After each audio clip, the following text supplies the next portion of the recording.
Shadow Minister for Homelessness and Housing, Jason Clare.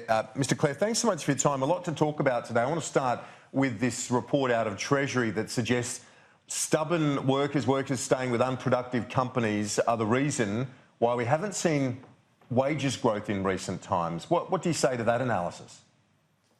Well, look, I'll wait and see what the Treasury official's speech says in detail, but if the government's argument here is that we should be blaming workers for wages being flat, then they really have lost the plot. You know, yesterday we had the Minister for Families and Social Services saying that the pension is generous.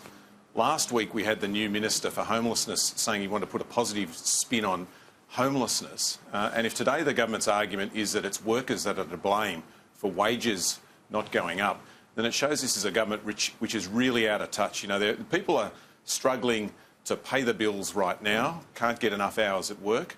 There were statistics that came out a couple of weeks ago, Kieran, that showed that there's more people behind in their mortgage today than any time in the last 10 years since the global financial crisis. So to blame workers for wages going up, I think is a bit rich, for not going up. My understanding, you're right, we haven't seen the full report yet, but my understanding is that they're saying workers need to be driving their own upskilling and making sure that they have the right skills to be able to go for those higher paying jobs. Is that not something that you'd like to see? Oh, look, I think you've hit on the right point there, Annalise. If you want to boost productivity and boost wages, you've got to invest in education. But to make the argument that Australian workers have got to pay for all of that, I think is missing the point. This government has ripped the guts out of TAFE. They've ripped money out of higher education. You know, this hasn't happened overnight. Over the last 6 years, we've seen the number of apprentices in Australia drop by 30 or 40%. So this government has a bad record when it comes to investing in education, which helps to boost productivity. And if they learn anything out of this report today, they should be turning all of that around. Yeah, well, and it's an interesting disconnect right now, isn't it? Because we've got a very low cost of money in terms of interest rates being low, company profits generally going up, yet the wages haven't followed suit. Is it, do you think, a situation where workers and companies have got into a rut of, you know, the period where they've said and argued for a long time, oh, things are a bit tight, so hence we can't move on wages, but then things maybe not so tight now, but still haven't moved on wages? Should there be a more greater onus on companies here? Well, you're right, Kieran. We've seen company profits go up by, I think, 4 or 5 times the rise in wages. And this government hasn't helped by cutting penalty rates, which are sending it in absolutely the opposite direction. But the point I'd make is the same. If you want to boost wages, then the federal government has an important role to play here in boosting the capability of all Australians by investing in schools, in TAFE, in university, as well as building productivity-enhancing infrastructure. You know, the government's calling on state governments to do more in building infrastructure today, but my argument to them would be to pull their own finger out. The budget has got a list of projects that they want to fund right across the country, but only 30% of those projects have any work starting in the next 4 years. Now, that's not going to deliver the outcomes that Australians want in terms of being able to get to work faster or have less congestion on the train. If all of these projects that the government's talking about are in the never-never, they should be bringing some of those forward. It'll make the economy stronger. It'll help to create more jobs and create a push to boost wages. A lot of those projects do rely on the state government coming to the table, in particular the East-West Link, which the Victorian government has so far steadfastly refused to support. Is this something where Labor should be putting more pressure on Labor states to be coming to the table? Look, any investment in infrastructure is good. Investment in infrastructure that's going to boost productivity. But instead of the federal government just pointing the finger at the states and blaming the states here, you know, as I said before, they should be doing some of the heavy lifting themselves. Only 30% of the projects in the budget are going to see any money spent on infrastructure in the next 4 years. And you know, I think most Australians, if they're watching this program today and they're seeing the federal government and the state government attacking each other, they'll just think, you know, this is the same old finger pointing by state and federal governments that we've seen for decades. Instead of that, they should be working together. I thought that's what city deals were supposed to be about. State governments, federal governments, local governments sitting down and working out what are the key infrastructure projects that need to be built first and making sure they're delivered. If that's not happening, then the federal government should be lifting its game. Let's turn our attention now to the departure of Commissioner Colvin after his 5-year term. Andrew Colvin has announced he won't be seeking an extension of that as the head of the AFP.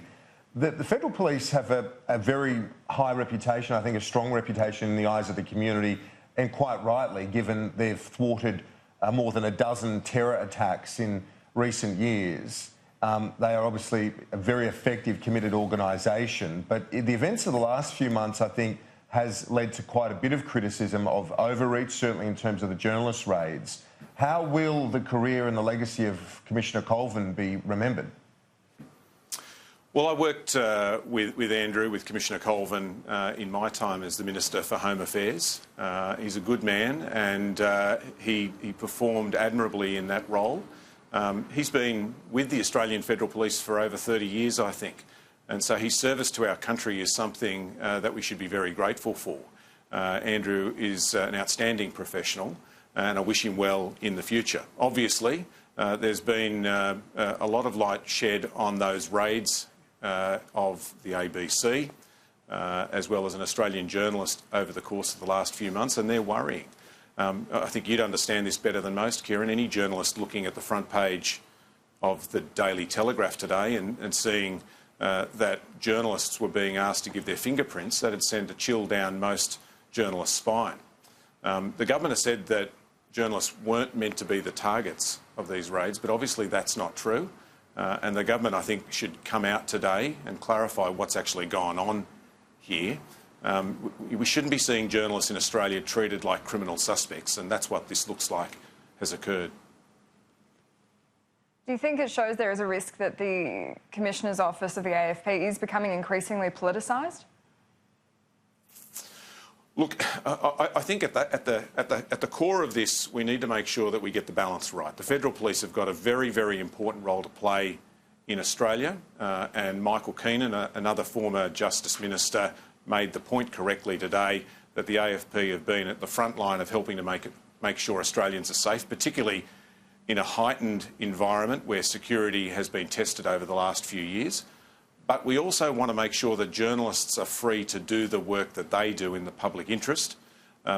We suggested that there should be an independent parliamentary inquiry set up. The Liberals voted against that. Instead, there's going to be an inquiry done by the existing Parliamentary Committee on Intelligence and Security.